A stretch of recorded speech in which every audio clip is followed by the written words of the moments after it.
We rely on USB drives, external hard drives, and memory cards every day.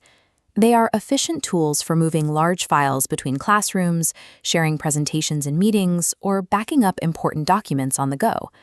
Because they are so compact and common, we often treat them like standard office supplies, no different than a stapler or a notepad.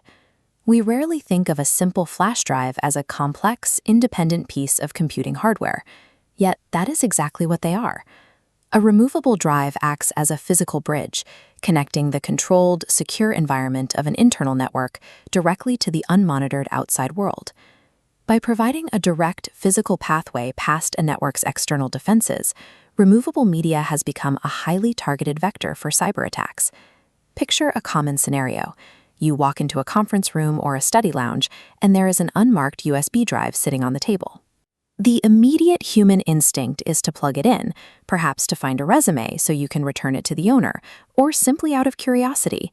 Attackers rely on this exact helpful impulse to gain access to locked systems. Watch what happens when an unverified device is connected. The USB node bypasses perimeter defenses, instantly injecting malicious data packets into the host without requiring a click. Once connected, the attack fans out, silently scraping sensitive data or deploying ransomware across the entire network topology. A well-meaning attempt to identify a lost drive can circumvent millions of dollars in digital security, compromising an entire organizational infrastructure in seconds. To neutralize this vulnerability, organizations implement a strict mandate: the exclusive use of company-approved removable media.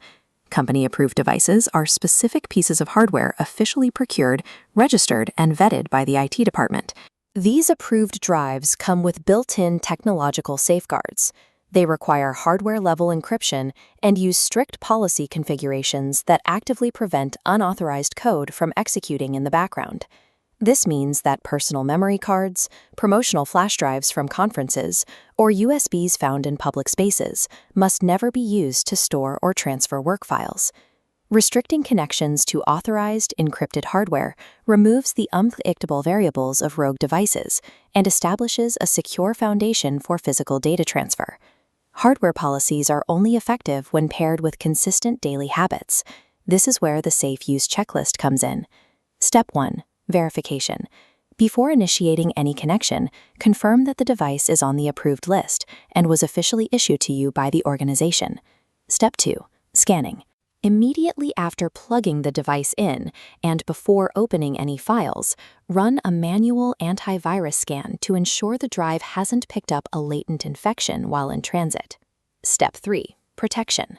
If you are loading sensitive information onto the drive, apply password protection and approved data encryption standards before the transfer begins. Step 4. Physical security. Maintain strict control over your drive at all times. Store it in a locked drawer when not in use, and never leave it unattended in public spaces. Step 5. Reporting. If an approved device goes missing, or if you discover a suspicious, unauthorized drive in your workspace, report it to the security team immediately. This includes a hard stop rule for completely unknown drives. If you do not know where a USB came from, stop. Do not plug it in to investigate. Hand it directly to IT so they can examine it safely. Following these 5 procedural steps ensures that removable media remains a functional operational tool rather than an unpredictable security liability. Ultimately, the effectiveness of these protocols relies on the person sitting at the keyboard.